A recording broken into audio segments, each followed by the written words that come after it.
So it's a big pleasure for me to welcome Randall Goldsmith. Professor Goldsmith is active at the University of Wisconsin at Madison. He studied at Cornell, and then he moved to Northwestern University, and he prepared his PhD under the direction of Michael Vasilyevich and Mark Ratner, that many of us know, in the field of molecular electronics. And then he moved as a postdoc to the group of W. Murner, whom also many of us know, around 2007, 2011. And there he did many different, very nice single molecule work, in particular with the Abel trap.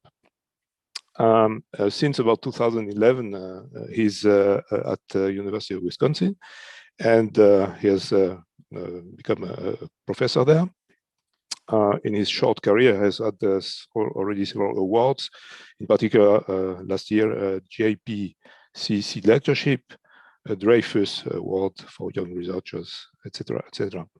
The field of Randall Goldsmith is very hard to define. In a way, it's a single molecule chemistry, but he writes in his website that he's someone who had a hard time finding which branch of chemistry he would like better, because he likes them all. And if you look at the scope and the breadth of his activities, you understand that. So he studies a lot of things from proteins all the way to materials for electrochemistry. So it's really a polymath in chemistry. So essentially, he's looking at single molecules in any problems where heterogeneity in time and space make conventional methods obsolete. And by looking at single molecules is really unearthing new information, and that's exactly what we like to do in our field. So I'm very happy that he's accepted to talk about at our seminar, and I give him the floor. So please, Randy. Michel, thanks so much for that introduction. The fact that it came from Michel makes it even more enjoyable to behold. Thanks to Frank as well, in particular, thanks to Sebastis for organizing this great seminar series, and I'd say a timely seminar series as well. Give me 1 second to figure out how to share my screen.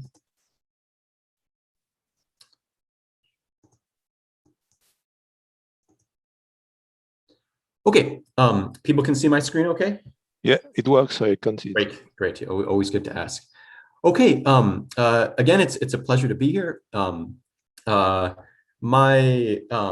I think we're all single molecule enthusiasts here, but I still want to start off with a bit of an introduction as to why it's worth making tools and developing new tools for doing single molecule measurements, because I think coming from a chemistry background, my perspective might be a little bit different than some of the folks in the audience.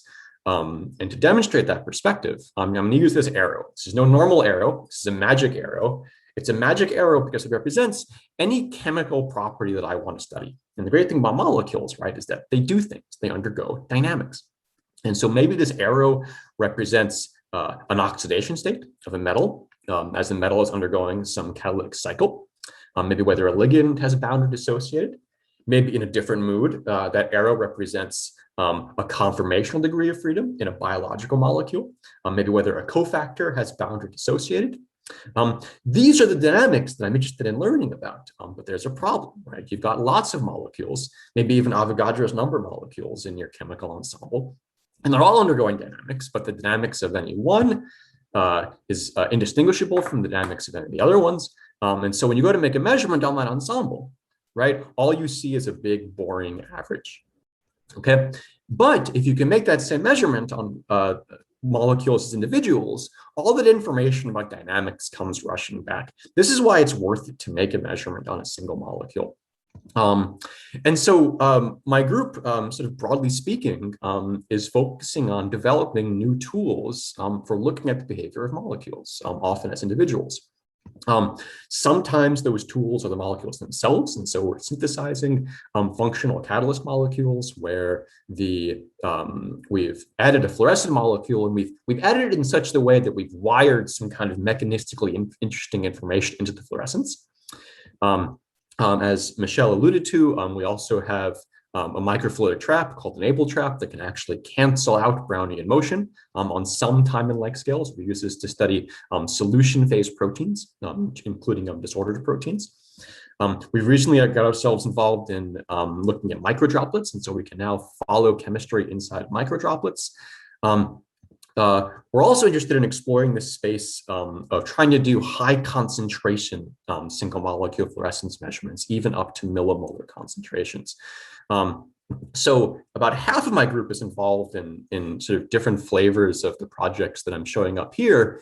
The other half of my group, which is what I'm going to talk about for the rest of the seminar today, is developing new tools involving micro and nanophotonic devices to allow us to be able to watch chemistry and manipulate quantum properties of molecules. That's what I'm going to focus on. Okay, and again, to kind of continue with my motivation in terms of chemical dynamics, in our previous work, we wanted to study this molecule here, which is not fluorescent, and so we had to synthesize this much more complicated molecule on the left. Wouldn't it be nice if we didn't have to do that? And here's sort of another dream experiment for us. This molecule here on the top is a water splitting catalyst developed by Tom Meyer's group at the University of North Carolina. And as these metal centers change their oxidation state, as the coordination environment changes, from charge dynamics, the absorption spectrum also changes, right? Because the electronic structure is changing. If you could measure a time-varying electronic absorption spectrum of a single functional catalyst molecule, you would transform how chemists are able to look at mechanism. This is sort of a dream experiment of ours. Okay, but this molecule is not fluorescent, and so what are you going to do? We've seen this theme many times already. You can do a direct absorption measurement. I'll have more to say about that a little bit later. Or you can do a photothermal measurement, because often that radiative decay is outcompeted by non-radiative decay, and ultimately all that energy is dissipated as heat. And so this motivates the kind of advantages of doing a photothermal spectroscopy. And I don't need to convince the people in this audience that that's a good idea. Okay, and so in essence, what we're trying to do is map that absorption cross-section. I'll show mine in centimeters squared. Sylvain was showing his in meters squared before. We take that absorption cross-section, we map that onto a temperature change. For our system, we map that onto a refractive index change, which we then map onto a signal. Standing on the shoulders of giants, this beautiful work in the past from Brahim and from Michel, in developing this photothermal heterodyne imaging system, you can start thinking about ways of increasing signal further. Okay, so one way would be to increase the DNDT, increase the thermo-optic coefficient. And so you can imagine replacing air with water, and then replacing water with either glycerol or liquid crystals, as demonstrated by both Stefan and Brahim's groups, and this really champion experiment of using supercritical xenon to get this maximum DNDT. What I'm going to be talking about is instead of trying to optimize on DNDT, can we think about other ways of transducing a change in temperature to a change in signal? And we just heard a really beautiful one from Sylvain, and I'll talk more about that a little bit later in context. What we're looking at doing is, instead of using heterodyne scattering, using a form of microphotonic transduction, or maybe even a form of nanophotonic transduction. And the microresonators that we're using are these ultra high quality factor whispering gallery mode resonators, and I'll have more to say about that in this slide. So Martin Baski gave a nice introduction of this at last week's talks. And so this will be sort of a quick version of that. You can imagine taking a material that confines light via total internal reflection, kind of rotating around itself to make something that looks a bit like a Bohr hydrogen atom. But it's a great way of describing these whispering gallery modes, where only certain wavelengths give you that perfect constructive interference. You can make microresonators that have extremely high quality factors because you've minimized scattering losses and you've minimized absorption losses. We'll be using these toroidal resonators developed by Kerry Vahala at Caltech. These are our pictures. We make these at University of Wisconsin-Madison. But they operate more or less similarly to the microspheres that Martin talked about last week. You can then take a fiber optic, in this case, a tapered fiber, bring it very close to couple into the resonator. And then if you plot the transmission through that fiber as a function of wavelength, every so often you'll see that dip every time you satisfy that very simple geometric resonance condition. And because the quality factor of these resonators is so high, the width of these dips is extremely narrow, to the tune of a small number of tens of femtometers. It's so narrow that if you look at these things funny, they shift, which means what you have is a very responsive sensor of the microenvironment of the toroid. Okay, now, as Martin also summarized last week, there's a whole community of people trying to use these types of whispering gallium nitride resonators to sense the binding of individual particles and molecules. And there's been sort of an arms race in this community to look at single particles and single proteins. And then this is the work from Martin when he was with Frank Vollmer, looking at DNA oligomers and even individual ions. This isn't the type of measurement we're trying to do. We're looking to get additional measurement, additional information on the molecules that have been attached to these resonators. And so you can think about how you can do that. How can you tell what molecule is bound? And maybe a more sophisticated way, a more sophisticated question is, what is the molecule doing? Can I learn about its properties? And so there are a variety of ways of doing that. So you can functionalize the surface. In order to identify what molecule has bound, you can add in this idea of doing mass spectrometry. And then you can even add in some of the things that, again, that Martin was talking about last week, potentially looking at rotational correlation time of the objects that are either binding or transiently interacting with the resonator. What we're trying to do is develop a means of doing spectroscopy on each molecule or particle that is bound or transiently interacts with the resonator. Okay, and so here's our experiment. Okay, so we take our toroid, we take our tapered fiber, we couple photons into the toroid, we take an object, it could be a particle, it could be a molecule, we put it on the surface, we come in with a second beam, a free space beam, and we drive some transition in that object. That object dissipates that energy as heat, which gives us a local temperature change, which changes the refractive index locally, which then shifts the resonance. And if we can measure that resonance shift as a function of the wavelength of that pump beam, then we can directly trace out an absorption spectrum without ever having to have the molecule emit a photon. So this is the way we use optical resonators as single molecule spectrometers. So great, we can make these resonators. We can then couple them by taking a tapered optical fiber and bringing it very close. You're seeing that perspective. You're seeing that process from two perspectives on the bottom.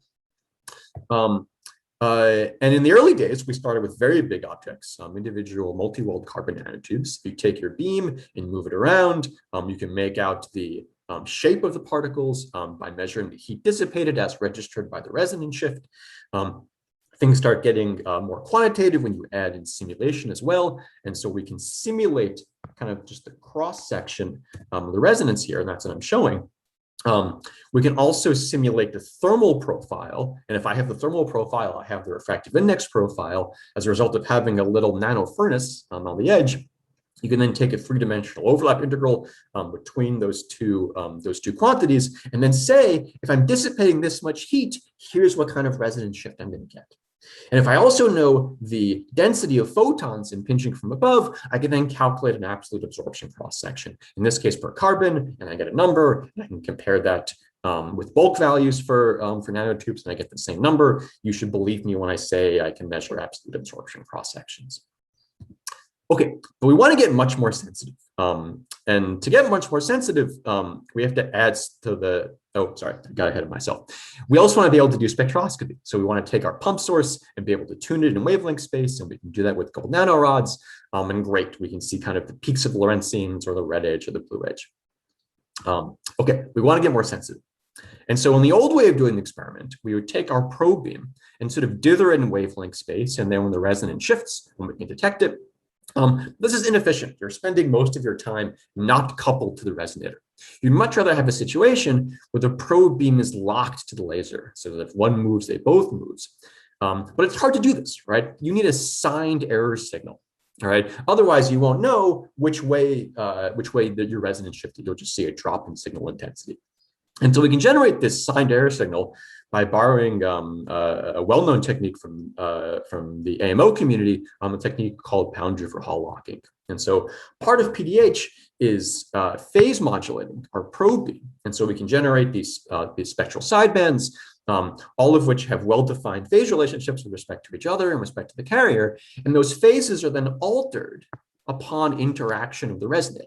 Okay, and the degree of phase shift that one sees is very sensitive to how detuned you are, and it's sensitive in a signed way. We can read out that phase using our Pound-Driver Hall detection, and then infer the resonance shift. And so what we're doing is basically taking that absorption cross-section, mapping it onto a temperature change. We map that onto a refractive index change. We map that onto a wavelength shift. We map that onto a phase shift. And then finally, at the end of this Rube Goldberg, you map it onto a signal change.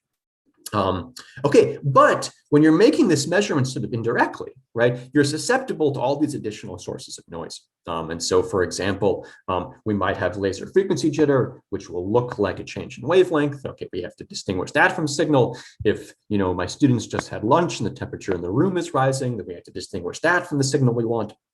And so to isolate the signal from our molecule, we additionally amplitude modulate our pumping, and then we take the signal we want, and we put it into a very, very narrow spectral band, which then allows us to use a lock and amplifier to then fish that tiny signal out of this ocean of noise.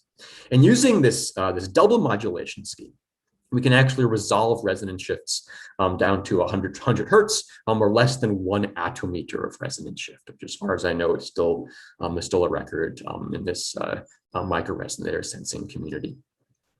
Okay, so is it good enough to get to molecules?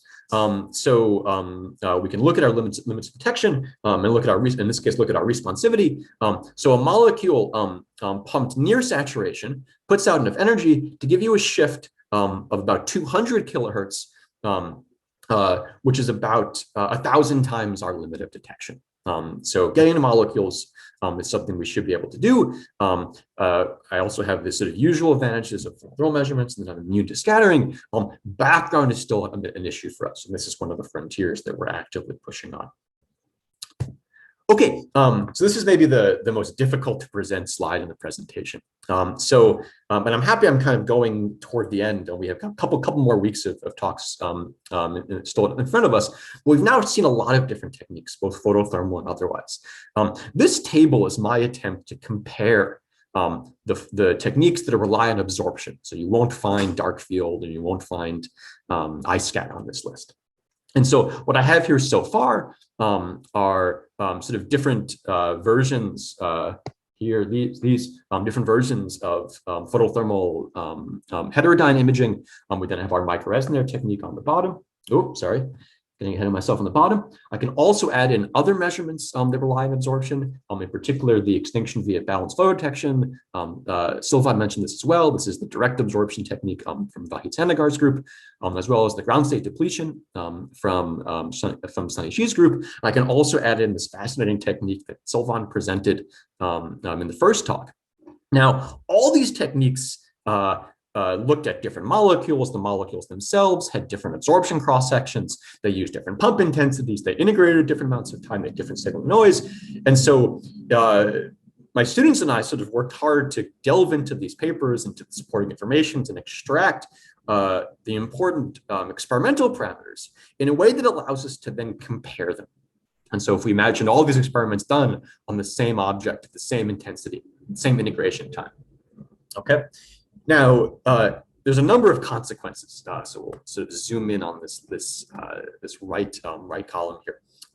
So first, all the photothermal techniques, except for involving xenon difluoride, are all clustered around a normalized signal to noise of 6 to 9.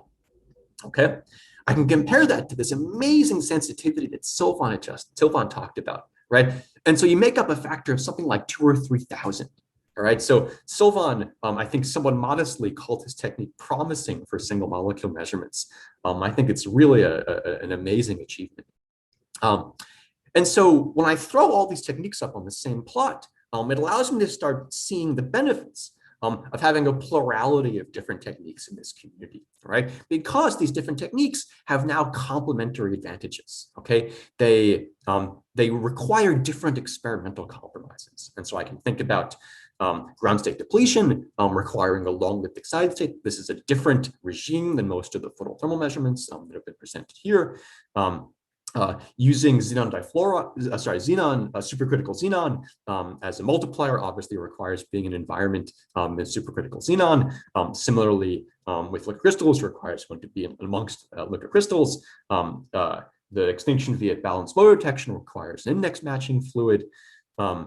So all of these experiments, and then with nanodrums too, as far as I understand, requires being in this very, very high vacuum in order to get this very, very small heat capacity. All these techniques put different constraints on the microenvironment of the molecule. As I was motivating this talk in the very beginning, we're really excited about getting to solution phase dynamics. We want to watch chemistry happen. And so I think our optical resonator technique is actually a really flexible way of doing that. Now, I don't want to be unfair to my own technique, all right? My technique requires being on a resonator. And so I think there's no path, for example, to take this microresonator photothermal technique and do it, for example, in a cell. Whereas photothermal heterodyne contrast has already been demonstrated in a cell. So again, different techniques give you different advantages. And so there's a couple areas where we want to improve this technique. So the experiments that we've done so far have been mostly done in air. Can we start taking advantage of mediums with higher D and DT? I'll have more to say about that toward the end. Can we see gains from using resonators with a higher Q over V ratio? I'll have a little bit to say about that at the end. And then, okay, can we use our resonators as more than just thermometers? Can we take advantage of the fact that you are tailoring the photonic density of states? You're making it's a different density of states than what your molecule might experience in just a simple dielectric, right? And can we use those additional density of states to enhance spectroscopy in some way? And so we're trying to develop a suite of cavity-enhanced spectroscopies that also take advantage of these resonators. And I'll have a little bit to say about that at the end also. Okay, so we've developed this technique, right? What have we done with it? Okay, so we've used it to look at materials, in particular organic electronic materials. I'll have more to say about this in a couple slides. We've taken the whole operation and put it in water to try to look at reaction dynamics. I'll have more to say about this as well. We've also been exploring this really interesting space of quantum optics, where we take plasmonic structures and we hybridize the plasmonic modes with the photonic modes of the resonator. And I'll have a little bit to say about this at the end as well. Okay, I'm going to start first with this material story. Okay, so studying organic electronic materials, in particular conjugated polymers, is what I did during my PhD. It's what actually got me into the single molecule game by looking at the beautiful work from Paul Barbara. And these are really fascinating materials. No matter what length scale you look at, all the way down to the level of individual polymer molecules, you find disorder. And so it ends up being a really rich place for doing single molecule spectroscopy. And many groups have been doing this, including Paul Barbara, as I mentioned before. But all of these, or most of these experiments have been on polymers, on conjugated polymers that are highly emissive. This last one is a notable exception there. But as soon as you take these polymers and you dope them, you completely quench the emission. And so no one has done spectroscopy on a single conducting polymer. And so we have this new technique. That's what we're going to do now. We're going to do spectroscopy on single conducting polymers. In particular, this molecule P.PSS, which is an extremely commercially important transparent conducting polymer. You find this in OLEDs, in photovoltaics. It's extremely important. The way to think about this polymer is actually as a mixture. It's this long polystyrene sulfonic acid chain in black here. And it means that these oligomers of P dot coulomically attached to it. This is what we're going to study for the next couple slides. And then when you dope this material, and this black line is the highly doped form, okay, you get this very, very broad absorption in the infrared, or in the near infrared. This is the Polaron absorption of the molecule, and this is what we're going to be studying. Okay, so we take our P.PSS, we dilute the heck out of it, we spin code it onto our resonators, and we look at each individual object that we see. Some are very easy to see and correspond to very large numbers of polymers, and some are very hard to see, which correspond, we think, to single polymers or small numbers of polymer chains. The smallest object we can see is roughly a factor of 4 or 5, larger than a well-oriented single dye molecule. So we're very close to the sensitivity where we can see single dye molecules. And then we can do some back-of-the-envelope calculations for what one polymer strand on a P.PSS might look like, and it's something around here. And so what we're seeing are small numbers of chains, tens of chains, and then much larger chains, sort of nascent carpets of polymers. And for every single object that we look at, we also measure an absorption spectrum because we're using a tunable pump. And for every one of them we see, it's flat. And I think this is fascinating because if you look at the absorption spectrum of oligomers in solution, okay, and their cations and their dications, you see these well-defined peaks, right? You essentially see homolumo features. And so a question we wanted to explore was kind of at what length scale do these polymers stop acting like molecules and start acting like materials? And from the electronic absorption spectrum's perspective, it seems that even at the level of a single polymer chain, you've already crossed over, you're already acting like a material. Which is to say you have this broad absorption as opposed to these homolumo features, these sharp features. I think there's a sort of a more interesting story when looking at the polarization. And so if you take our excitation polarization and we rotate it, okay, if we have a whole bunch of chromophores, all very well aligned, you'll see a very deep modulation dependence like this. But if they're all misaligned, there's not particularly well ordered, right? You'll see a very shallow polarization dependence. Okay, we can quantify that by measuring the modulation depth, m, which goes from 0 to 1. We can then display that for all the objects that we look at, and we see all different values of them. We see very, very highly ordered structures and very, very weakly ordered structures. One starts to derive some meaning from this when you look at how that m correlates with the absorption cross-section. And what do we see? We see a fall-off, okay? It's not surprising, right? If you have a very small number of absorbers, it's very easy to keep them aligned. Whereas if you have 10,000 absorbers here, right, it's much harder to keep them well aligned. But this fall off tells us something about the propensity for P dot to align with itself. And that's what we wanted to look at quantitatively. And so we simulated this. We simulated this by taking individual chromophores and just imagining throwing them down on top of each other with some chance, right, some Gaussian distribution of being aligned with the chromophore beneath it, okay? And so we can simulate one trajectory, we keep adding, we keep adding, we keep adding. Oh, okay, one time one comes down a few standard deviations away, right? You end up losing that modulation depth, okay? I can simulate another trajectory, another trajectory, another trajectory, and eventually I can generate a surface, okay?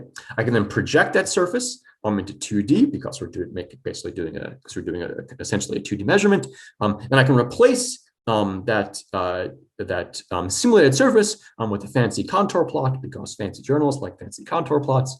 And I can compare that to my data. And I say, oh no, right? They don't look a lot alike, okay? But then I remember that in this case, what I was doing is basically sampling that distribution equally at all different sizes of objects.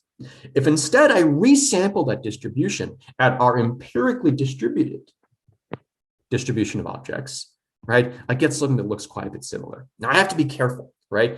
It's a thumbprint because I made it a thumbprint, right? But the fact that I get the thumbprint, I get the shape right, I get the angle right, right? I get the fall off in the right spot, right? That tells you that I've captured the essential materials physics of our system. And so how do you get this? You get this with a 50% fall off of modulation depth after about 4,000 oligomers. That means that each oligomer going down has on average only a 2-degree separation from the one beneath it. Okay, so they're actually extremely rotationally ordered. This is interesting because this type of ordering wasn't seen previously in X-ray scattering measurements. Okay, this is something that I think we can be more uniquely sensitive with our optical spectroscopy. This is important because if you're rotationally ordered, you have better orbital overlap. So there's actually important consequences for maximizing the conductivity of these films. And then in order to get this long range ordering, 4,000 oligomers. That actually implies multiple microcrystallites, and these you can see in the X-ray scattering, have to themselves be rotationally ordered. And that wasn't known before. In order for that to happen, you have to have some role of the polystyrene sulfonic acid, which is sort of a unique structural role. And so we think that's very interesting also. In more recent measurements, we tried to then take these sort of, black magic, sort of ways of chemical ways of increasing the conductivity of P.PSS and trying to understand what happens at the level of individual molecules and particles. And so one way of increasing the conductivity of P.PSS is to start with some pristine molecule, in this case on our toroid, do some type of thermal anneal, somewhat dramatically shown here, and then do a solvent treatment, in this case, spin coating with DMSO. And so we tried this on our individual polymer globules as well. And so what we saw, and I'm focusing on this left plot here, is that in some cases, the modulation depth went up, so things got more ordered, and you see that in yellow. And in other cases, it went down, it got less ordered. Okay, and you can see there's a correlation here, right? The smaller objects and the ones that start out not particularly well ordered are the ones that are likely to increase. This was one experimental observable. The other experimental observable we were able to measure is here. We looked at how the maximum polarization angle of absorption also changed as a result of our solvent treatment. And we then wanted to understand how this happened. Okay, and so we simulated a bunch of ways of doing this. We imagined chromophores rotating.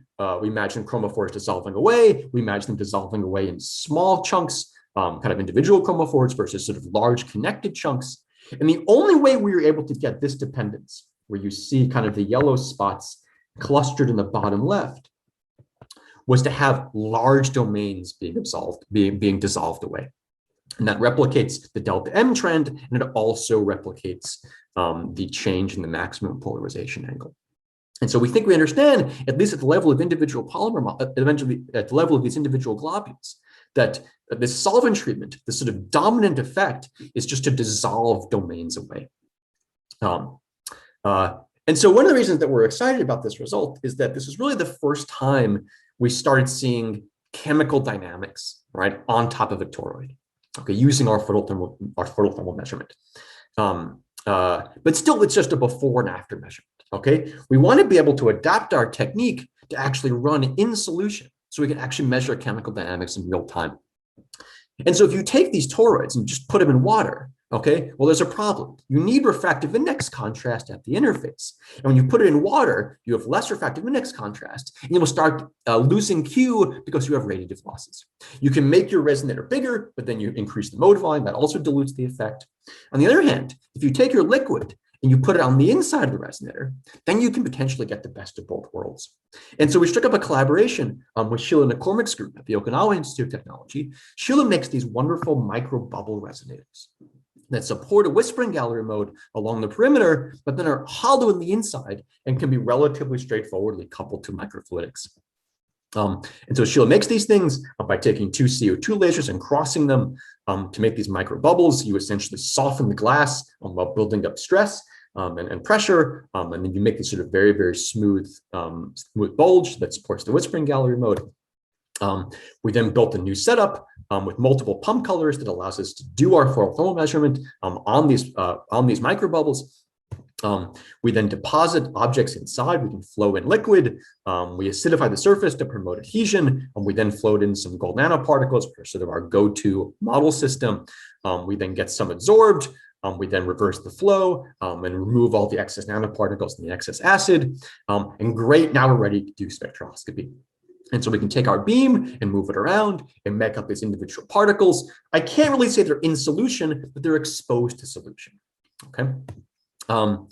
You have to be pretty careful though about which which whispering gallery mode you use. And so here's the same two objects monitoring the shift of one whispering gallery mode as compared to monitoring a second whispering gallery mode. You see a huge shift in signal noise. And that's really becomes obvious when you just look at how the resonance shifts. So you can see some modes move a lot and some barely move at all. This actually makes good sense when you look at the kind of more complicated mode spectrum of these microbubbles. Some are largely air focused, Some are largely liquid focused, and some kind of have 1 foot in the air and 1 foot in the liquid. That can be particularly problematic because the signs, the D and DTs, are actually different. And so these modes actually become minimally sensitive, and these modes become maximally sensitive. And of course, we were only finding these modes in the beginning before we learned how to find these water-centered modes. Okay, we can then start doing spectroscopy. We can either pump at different wavelengths, or we can sit at the same wavelength and do polarization shifts. If you pump on that longitudinal mode, you go into extinction. This is one of the ways we identify single objects. If instead of pumping the longitudinal mode, we pump the transverse mode, you see a shift. You see a maximum where we saw a minimum before, which makes good chemical sense. Okay, now we're ready to do chemical dynamics. And so what we did is to flow in an iron chloride etching solution. And then start pumping our individual nanorods. And at first we said, great, the experiment's working, right? Here's the signal for 2 different nanorods. The signal's going down. Maybe that's because it's being etched away. But then we kept looking, and the signal came back, and it went up. And we said, that doesn't make any sense. What's happening? And so we came to realize that what was happening was that the nanorods were actually rotating as we were doing the measurement. And so what we did was we added in a way of rapidly rotating our excitation polarization to sort of monitor that process. And so we added in a liquid crystal modulator. And now we can actually watch them rotate as they're being etched. And so the x-axis here is not wavelength, it's polarization. Here's a single nanorod. We start etching it, and we start etching it. And you can see it starts going away. We crank the power up because the resonances shift. We etch it some more. We etch it some more. And what you can see is that even as it's being etched, right, you're actually watching it rotating. If you plot this on a logarithmic plot instead, it becomes particularly obvious that it's rotating. We can actually watch that, that angular shift as it's happening. We also show that if you ramp up the excitation power, you can use sort of well-known optical torques to actually control the orientation of the nanorod. Okay, this is some new data. It's only a couple weeks old now. We wanted to see, and this is I see Michelle tagging back in. This is my second to last slide. Now, what you find with these nanorods when you have them in contact with the whispering gallery modes is that if you overlap, you can get some type of interaction. And so just in air, you don't see very much. You just see kind of the Lorentzian envelope of the absorption. Okay, but if you flow in chloroform, which is index matched to glass or very close to glass, you start picking up this whole fine structure. And if you zoom into that fine structure, sometimes you see just simple Lorentzian looking peaks in black here. Ignore the red. I don't think I have time to talk about that. And other times you see these very, very sharp phonoresonances. We'd seen this previously by looking at nanorods on toroids. Oops, sorry, getting ahead of myself. By looking at nanorods on toroids.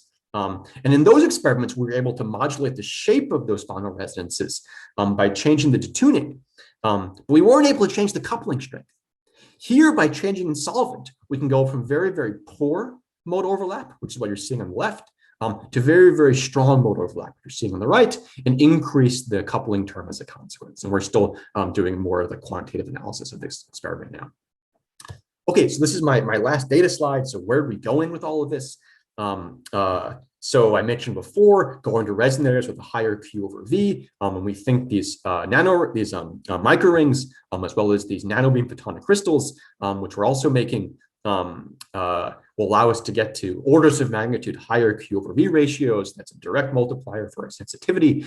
The other thing these let us do is to have better mode overlap. And we're also making these fiber optic resonators, these micro Fabry-Perot resonators, where you have even better mode overlap.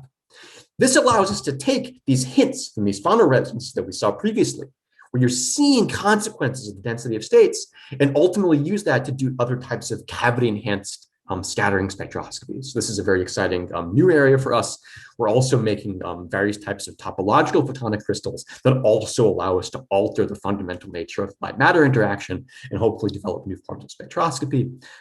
If any of these new directions or the things that I've talked about previously are interesting to you, I'm actively looking for postdocs.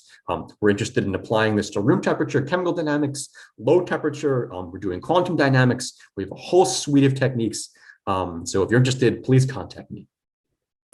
Okay, and with that, I'll end. I want to thank let's see, Kevin for the early resonator work. I want to thank Eric for the conjugated polymer work. I want to thank Morgan for the second chapter of the polymer work. I want to thank Levi and Eric for the microbubble work, and I want to thank Fong for this latest chapter of doing the chloroform modulated coupling. And thanks so much for your attention. I'm happy to answer questions.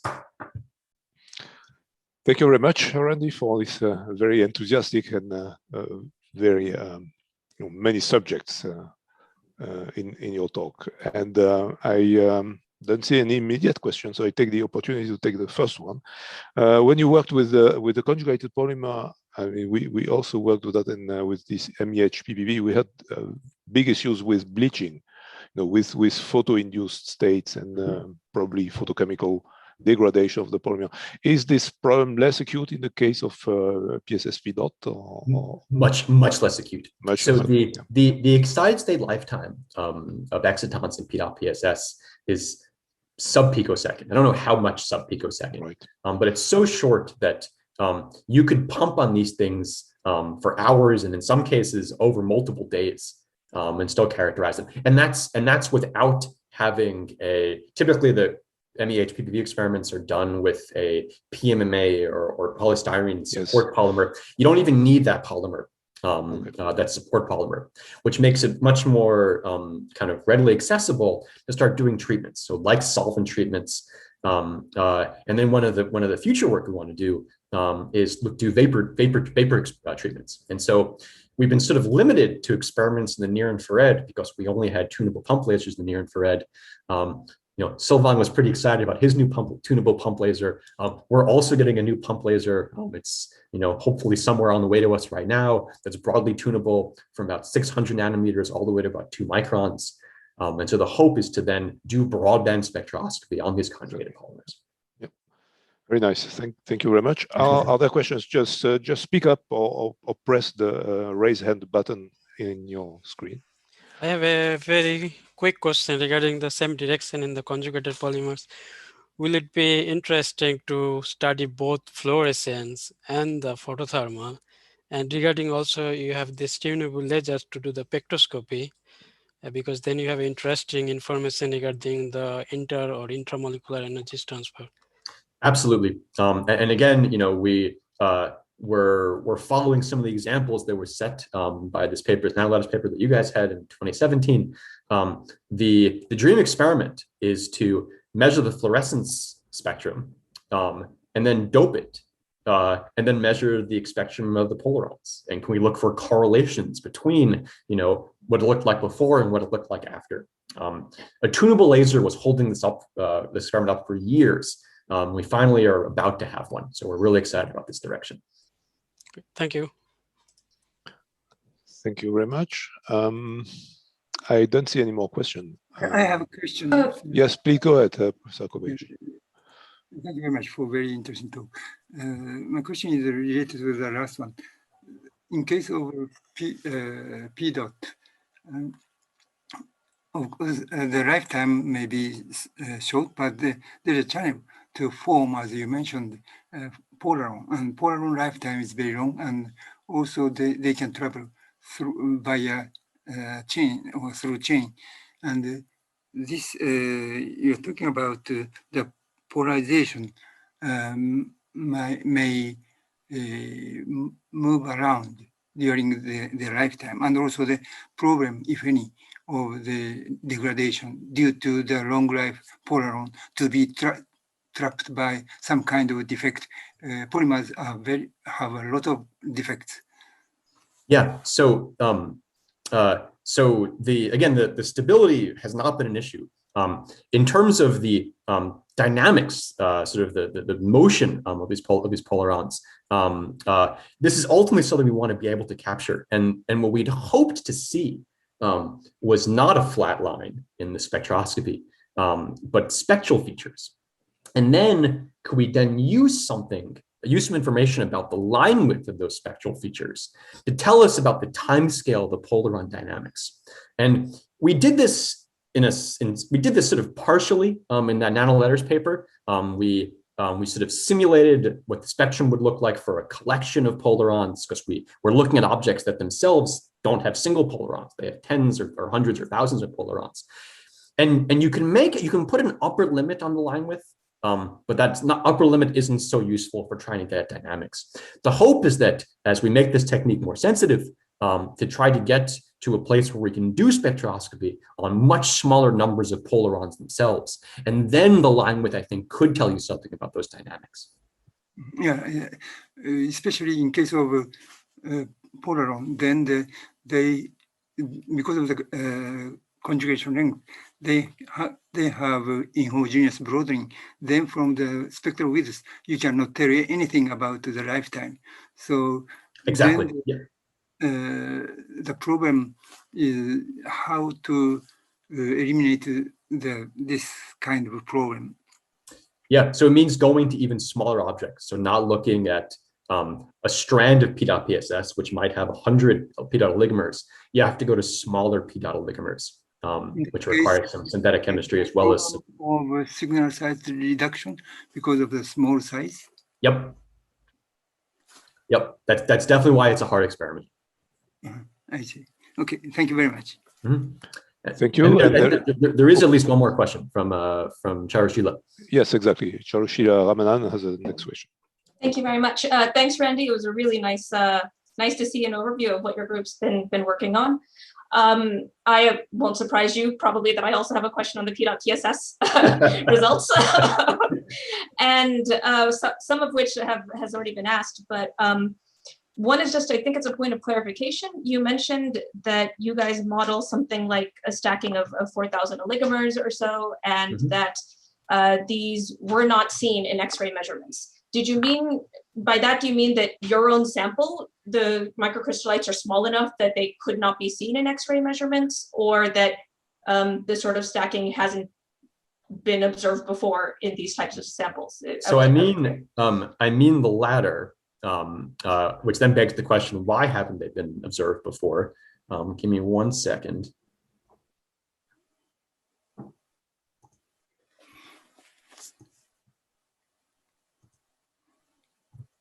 So what the scattering measurement is really good at revealing is the spacing within the little nanocrystallites, as well as the size of the nanocrystallites themselves. Okay, but if you want to look at the kind of relative distance or orientation in between nanocrystallites, that's where I think we're able to see something different. So our kind of physical picture is that this distance here, which is sort of insulated by the PSS, is kind of squishy, right? And as a consequence of being squishy, is not seen in the X-ray measurements. But by looking at the polarization information, right, we're able to establish this sort of longer range alignment that has to, it's so big that it has to span multiple crystallites. That's our way of thinking. Okay, yeah, I see where you're going with that. Thank you very much. Thank you. I don't see any more questions. If there are questions, please speak up. Okay, in the meantime, I have just time to ask you one question about the resonators. You mentioned that in your technique, the background is a limitation. But what kind of background is that? Can you explain a bit better? I probably can't. This is our inspiration, or not so much our inspiration. What we're trying to reach towards is the background that you guys measure on a cover slip, and for reasons we haven't figured out yet, the resonators just tend to have higher backgrounds in the cover slip. And so on the toroid, if you're pumping in the near IR, we think a big part of that background might just be water adsorption. If you're looking at a toroid and pumping in the visible, it might be residual unoxidized silicon. And so with the microbubbles, the hope is that, okay, this thing, it sort of started from glass. It should have a background more comparable to a glass cover slip. But even here, when pumping in the visible, we're still seeing high backgrounds. And so what we're doing now, and I think my student Levi is on the call. Levi has this very difficult job of trying to figure out how to clean this extremely fragile microfluidic structure. And so we're doing plasma etching now to see if we can better clean it. And then I don't think that'll work. We're going to try it anyway. The more complicated version is to try to do something like an RCA clean. Okay, but you have to make sure you're cleaning the outer surface and the inner surface. We use polymer to hold on to it, so we have to make sure we don't, we don't cause a fire. And so it ends up being a fairly complicated cleaning procedure. But this is what we're trying to investigate. When we did this single molecule experiment many years ago, we realized that at least with a green laser illumination, we had some background creation in the glass itself. There were maybe color centers, or yep. I don't know exactly what kind of photo-induced processes were taking place in the glass. And actually, by having long and longer illumination times, this background would linearly increase with time. So might that be maybe a source for this? I mean, does the duration, the doses of illumination play a role in the background? Yeah, so we also see some reduction of that kind of non-specific background. But even after you've kind of gotten that initial benefit of that bleaching, the background's still high. I mean, I can kind of flip the question around. If you guys tried to do your photothermal experiment on a cover slip that hadn't been cleaned, I assume the photothermal background was much higher. Is that correct? Well, as far as I remember, we didn't have we did the normal cleaning, but the glass itself, yep. What had a background that was increasing with time. Yeah, so I don't think we're running against intrinsic limitations of the glass yet. It may depend on the composition of the glass and on the on its quality. So that's right. Yeah. One of the reasons that we're hoping to get kind of more promising overall sensitivities out of these other classes of resonators, in particular the fiber ones, is again because you didn't have to start with silicon and then oxidize, right? You sort of draw these from ultra pure quartz. That's also one of the hopes. Yep. That remains to be seen. All right, thanks a lot. I don't see any more questions at the moment, so I think I would like to thank both speakers again for their excellent talks. And we still have one issue of our webinar next week with the speakers Bohem Muniz and Professor Kitamori. And so we look forward to having most of you next week for our last webinar of this series. Maybe Subhasis has some additional announcements, so I give him the final word. No, I think that was fine. Okay, thank you very much. Thank you all, and see you soon.